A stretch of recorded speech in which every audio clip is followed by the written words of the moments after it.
Her her Mahadev. Welcome to hydrogen classes. मेरा नाम है सागर। आज का टॉपिक है वो है कॉलिगेटिव प्रॉपर्टीज़ में से relative lowering of vapour pressure. ये पहला है और इसके आज थ्योरी डिस्कस करेंगे हम लोग। हर हर Mahadev. Welcome to hydrogen classes. My name is Sagar. आज का जो टॉपिक है वह है कॉलिगेटिव प्रॉपर्टीज। स्टूडेंट्स, कॉलिगेटिव मतलब जो वर्ड लिया गया ना, लैटिन का वर्ड है कॉलिगेटस, उसका मतलब होता है बाउंड टुगेदर, तो वहाँ से वर्ड लिया गया है।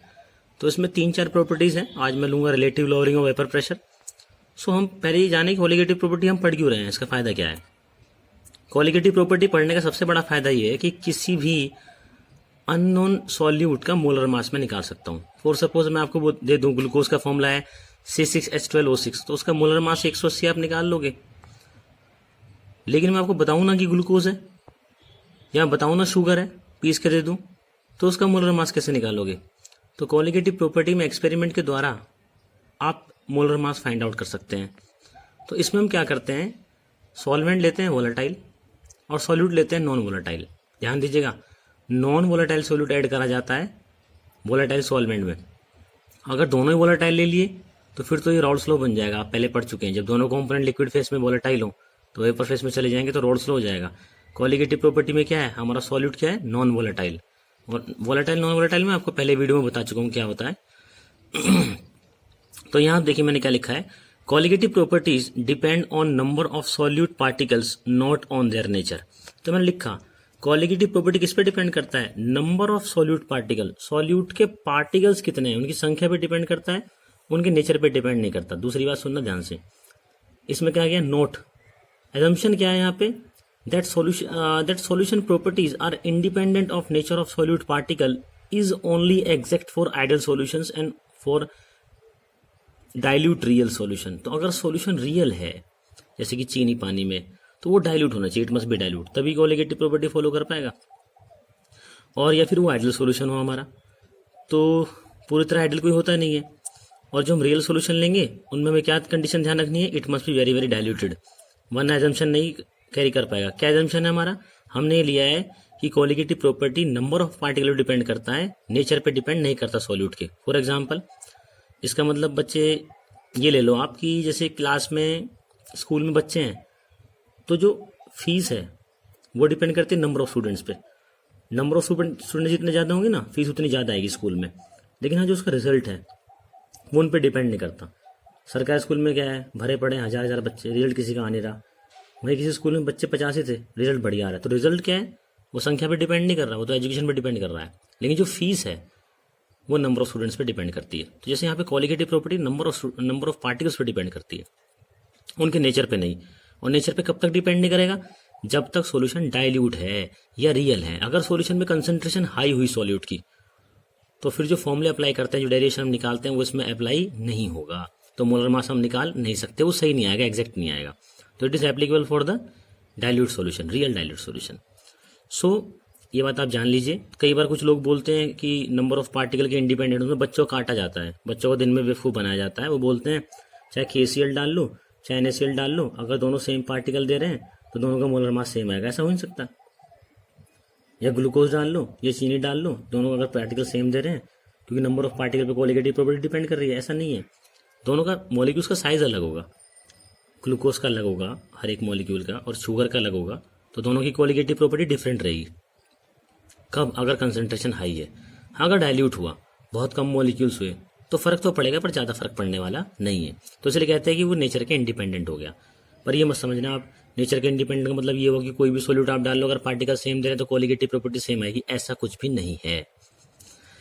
तो यहाँ पे देखिए, पहली जो प्रॉपर्टी मैंने ली, इसे मैं आपको समझाने की कोशिश करूंगा, बहुत खूबसूरत है ये है relative lowering of vapour pressure. Relatively, किसी के संदर्भ में जो प्रेशर है वो कम हो जाना, RLVP भी से कहा जाता है। ये फर्स्ट कॉलिगेटिव प्रॉपर्टी है। इसके अलावा 3 कॉलिगेटिव प्रॉपर्टी हो रहे हैं, मैं कल डिस्कस करूंगा इसके न्यूमेरिकल इस टॉपिक के। तो जो प्रॉपर्टीज हो रहा है हमारी वो है elevation of boiling point, depression of freezing point and osmotic pressure. तो यहाँ देखिए मैंने क्या लिया हुआ है, ब्यूटीफुली आप देखिए, मैंने यहाँ लिया हुआ है ओनली H2O, प्योर H2O मैंने यहाँ पे लिया। नीचे आप देखिए, इसका मास था कितना, 72 ग्राम। ये ट्राइंगल्स मैंने छोटे छोटे बनाए हुए हैं। ये ट्राइंगल क्या बताते हैं कि ये वाटर मॉलिक्यूल है सरफेस पे, पूरा पानी भरा हुआ है, तो सरफेस पे भी क्या होंगे, वाटर मॉलिक्यूल। अभी क्या करेगा, उड़ेगा। कोई टेम्परेचर मैंने लिया मान लो 25 डिग्री सेल्सियस, रूम टेम्परेचर पे काम हो रहा है, तो क्या हो रहा है यहाँ पे, ये उड़ रहा है, ये देखिए पानी उड़ रहा है, इवेपोरेट कर रहा है। मैं इसे बॉइलिंग नहीं कहूँगा, बॉइलिंग तो 100 पे होती है। ये कोई भी टेम्परेचर मैंने लिया, मान लो मैंने लिया 25 डिग्री सेल्सियस, 25 डिग्री सेल्सियस मैंने टेम्परेचर ले लिया। कुछ वेपर प्रेशर पानी का आ रहा होगा पक्का। तो यहाँ पे आप देखिए, तो वेपर प्रेशर जो आ रहा है, जो जितने मॉलिक्यूल उड़ पा रहे हैं, उनका जो पी नोट क्या हुआ, vapour pressure of pure water, वो है 0.80 बार। अब मैंने क्या किया, मैंने इसके अंदर मिला दिया 0.5 ग्राम नॉन वोलेटाइल सॉल्यूट। अगर मैं 5 ग्राम 6 ग्राम मिला दूंगा तो इतना सही से अप्लाई नहीं हो पाएगा। मैंने बताया कंसंट्रेशन हाई होने पे नहीं हो पाएगा ये apply. It is for the very low concentration dilute solution. तो मैंने 0.5 ग्राम नॉन वोलेटाइल सॉल्यूट लिया, इज एडेड। मोलर मास जिसका मुझे नहीं पता, तो मैंने बताया कोलिगेटिव प्रॉपर्टी का फायदा क्या है कि मैं जो ऐड कर रहा हूँ उसका मोलर मास निकाल सकता हूँ। मान लो मेरा ये ग्लूकोज था, ये क्या है, ग्लूकोज है, तो ग्लूकोज का मोलर मास में निकाल सकता हूँ। ये जो पैरामीटर मैंने जो यहाँ पे जो डिजिट ली हुई है वो ऐसी ली हुई है, इसका कोई ये मत समझना कि ग्लूकोज का एक्सपेरिमेंटल डिजिट है, तो ऐसे समझाने के लिए ली हुई है यहाँ पे। तो यहाँ देखो, जब मैंने इसके अंदर नॉन वोलेटाइल सॉल्यूट मिलाया तो सॉल्यूट के पार्टिकल तो पानी में घुल जाएंगे, यानी ग्लूकोज तो पानी में घुल जाएगा, तो अंदर भी घुलेंगे और कुछ पार्टिकल अब सरफेस पे भी आ जाएंगे। जब सॉल्यूट घुल गया तो पार्टिकल हर जगह आएंगे, सरफेस पे भी आ गए। तो क्या सरफेस पे इतने वाटर मॉलिक्यूल रहे जितने पहले थे? नहीं, सरफेस पे अब मैंने ये सर्कल से दिखाया है ग्लूकोज के, देखो ये ग्लूकोज के मॉलिक्यूल्स हैं, तो सरफेस पे ग्लूकोज के आ गए, पानी के कम रह गए, और इवेपोरेशन सरफेस फिनोमेना है। तो अब जो पानी इवेपोरेट करेगा उसी टेम्परेचर पे 25 पे, वो करेगा 0.60 बार। तो प्रेशर रिलेटिवली क्या हुआ, घट गया। तो जो पहले प्रेशर था पानी का क्या था, 0.80 बार, अब जो प्रेशर है कितना है, 0.60 बार। तो इसी को कहते हैं relative lowering of vapour pressure. और प्रेशर कितना घटा वो डिपेंड करता है नंबर ऑफ पार्टिकल पे। जो सर्कल मैंने बनाए हुए हैं, तो अगर मैं 0.5 की जगह 1 ग्राम यहाँ पे ग्लूकोज लेता तो जो सर्कल वाले पार्टिकल हैं और ज़्यादा जाते, तो प्रेशर क्या होता, अभी तो 0.2 घटा है, तो क्या 0.2 और घट जाता, तो प्रेशर हमारा 0.40 बार ही रह जाता। तो इसलिए कहा गया colligative property number of particle के डायरेक्टली प्रोपोर्शनल है। नंबर ऑफ पार्टिकल जितने ज़्यादा आएंगे सॉल्यूट के सरफेस पे, उतने ज़्यादा आ जाएंगे, और पानी उतना कम उड़ेगा, इवेपोरेशन उतना ज़्यादा हो जाएगा, क्योंकि पार्टिकल देखो अड़ गए ना यहाँ पे सॉल्यूट के। तो यहाँ पे आप देखिए मैं क्या लिखता हूँ, मैं लिखता हूँ H2O इज सॉल्वेंट। H2O यहाँ पे सॉल्वेंट है, आप जानते हैं। Solute is non volatile, solute यहाँ पे नॉन वोलेटाइल मैंने लिया है। Solvent can be denoted by 1 and solute can be 2। अब जहाँ भी मैं लिखूंगा सॉल्यूट, वहाँ पे बार बार सॉल्यूट नहीं लिखूंगा, मैं 2 लिख दूंगा। और जहाँ भी मैं लिखूंगा सॉल्वेंट, वहाँ बार बार सॉल्वेंट नहीं लिखूंगा या वाटर नहीं लिखूंगा, मैं यहाँ पे 1 लिख दूंगा। अच्छा, ये क्या बन चुका है, सॉल्यूशन। एक बात आपको बता दूं, भले ही ये मैंने 72 ग्राम में 0.5 ग्राम सॉल्यूट मिला दिया पानी में, सॉल्यूशन बन गया है, तो उड़ेगा अब भी कौन, ग्लूकोज अब भी नहीं उड़ेगा, उड़ेगा कौन, पानी। तो ध्यान रखना, पहले भी पानी उड़ रहा था और अब भी पानी उड़ रहा है, क्योंकि सॉल्यूट तो नॉन वोलेटाइल है।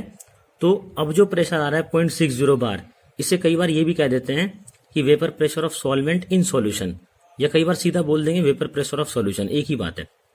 तो ये मत समझना पूरा सॉल्यूशन उड़ रहा है, उड़ अब भी पानी रहा है, पर सॉल्यूशन कहने का मतलब क्या है, तब पानी उड़ रहा है जब वो सॉल्यूशन बन चुका था, जब उसमें ग्लूकोज मिल चुका है। तो हमेशा वेपर प्रेशर पानी का ही आएगा, क्योंकि ग्लूकोज तो नॉन वोलेटाइल है, वो तो उड़ेगा ही नहीं।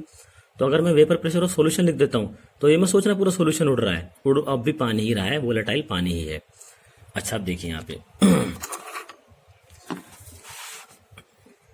यहाँ मैंने इसे डिराइव करने की कोशिश करी है।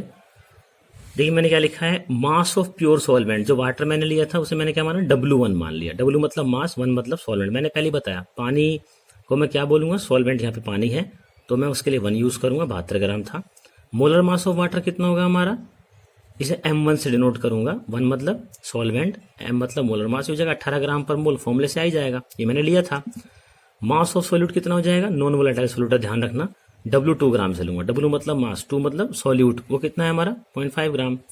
Vapour pressure, VP stands for vapour pressure of pure solvent, जो हो जाएगा बच्चे, सॉल्वेंट वाटर था, इसे बोलेंगे P1 नॉट। P क्या हुआ हमारा, प्रेशर, 1 मतलब सॉल्वेंट, नो मतलब प्योर, नॉट मतलब प्योर, तो जाएगा 0.80 बार। और VP क्या हो जाएगा, it is VP vapour pressure of solvent in solution. जैसे P1 बोलेंगे, P मतलब प्रेशर, 1 मतलब सॉल्वेंट का, कब, सॉल्यूशन में। लेकिन उड़ अब भी सॉल्वेंट रहा है, ये प्रेशर बच्चे सॉल्वेंट का ही है, मैं आपको बता दूं, सॉल्यूशन नहीं उड़ रहा है, उड़ सॉल्वेंट ही रहा है, क्योंकि जो ग्लूकोज है वो तो नॉन वोलेटाइल है। तो इसे वेपर प्रेशर ऑफ सॉल्यूशन भी लिखा जा सकता है, और करके मैंने लिखा है 0.60 बार। तो molar mass of non volatile solute M2 we have to find out, it can be calculated, इसे हम निकाल सकते हैं, it can be find out. तो सबसे बड़ी एडवांटेज इसकी है। तो क्या है फॉर्मूला, देखो क्या मैं बताता हूँ आपको, रिलेटिव लोअरिंग वेपर प्रेशर। तो डेल्टा P क्या हुआ, change in vapour pressure. Delta P क्या हुआ, चेंज इन वेपर प्रेशर। तो पहले डेल्टा पी क्या हो जाएगा, P1 नॉट माइनस P1। आप ध्यान देना P1 नॉट हमेशा ज़्यादा होगा, प्योर का वेपर प्रेशर ज़्यादा होगा, सॉलिड मिलाने पे कम हो जाएगा। Since P1 is proportional to Xi1, कहाँ से, रॉल्स लॉ से। रॉल्स लॉ ने कहा था कि लिक्विड में जितना ज़्यादा मोल फ्रैक्शन होगा उतना ज़्यादा उसका वेपर प्रेशर होगा। तो P1 किसके प्रोपोर्शनल होगा, किसके प्रोपोर्शनल, Xi1 के। तो therefore P1 equals to P1 not into Xi1, Raoult's law में पढ़ चुके हैं। तो P1 की वैल्यू कहाँ पुट कर देंगे, यहाँ पुट कर देंगे। तो क्या बन गया, delta P1 equals to P1 not minus P1 not into Xi1। P1 को क्या करा, कॉमन ले लिया, क्या रह गया 1 minus Xi1। Since Xi1 plus Xi2 equals to 1, सबके मोल फ्रैक्शन का सम 1 होता है, तो Xi2 क्या हो जाएगा 1 माइनस Xi1। तो मैंने यहाँ पे क्या पुट कर दिया, 1 माइनस Xi1 की जगह Xi2 पुट कर दिया। डेल्टा P1 क्या होता है, चेंज इन प्रेशर क्या होता है, P1 नॉट माइनस P1, ये वैल्यू मैंने यहाँ पुट कर दी। तो क्या आ गया, P1 not minus P1 equals to P1 not Xi2। P1 not को नीचे ले आया, क्या रह गया Xi2। Xi2 क्या है, मोल फ्रैक्शन ऑफ सॉल्यूट। देखो मैंने सॉल्यूट की टर्म्स में कन्वर्ट कर लिया, सॉल्वेंट से मैंने सॉल्यूट की टर्म्स में ले आया मैं।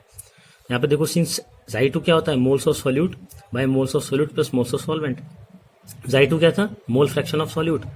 सो यहाँ से आप देखिए मैं लिख सकता हूँ P1 not minus P1 by P1 not equals to N2 by N1 plus N2 for a very dilute solution. मैंने बताया सॉल्यूशन बहुत डाइल्यूट है, तो मोल्स ऑफ सॉल्यूट जो होंगे बहुत कम होंगे, किसके मुकाबले, मोल्स ऑफ सॉल्वेंट के। उन्हें इग्नोर कर सकता हूँ डिनोमिनेटर में से। तो क्या रह जाएगा, N2 बाय N1। तो रह जाएगा P1 not minus P1 by P1 not बराबर N2 by N1। Since moles of solute क्या होता है, mass of solute by molar mass of solute. Moles of solvent क्या होगा, mass of solvent by molar mass of solvent. तो यहाँ पे मैं बताता हूँ 1 आएगा, सॉरी, सॉल्वेंट मतलब 1, सॉल्वेंट को 1 से नोट करता हूँ, मिसप्रिंट हो गया था, माफ करना, ये 1 आएगा। सो यहाँ पे क्या हो गया आपका, ये हो जाएगा आपका P1 not minus P1 by P1 not equals to W2 by M2 by W1 by M1। Rearrange कर देंगे तो फॉर्मूला बन गया P1 not minus P1 by P1 not बराबर W2 by M2 into M1 by W1। P1 not vapour pressure of pure solvent पता था, vapour pressure of solution पता था, W2 मास ऑफ सॉल्यूट पता था, M1 molar mass of solvent पता था, W1 molar mass of solvent पता था, M2 molar mass of solute निकल जाएगा। Thank you very much. इसका न्यूमेरिकल मैं नेक्स्ट क्लास से बताऊंगा।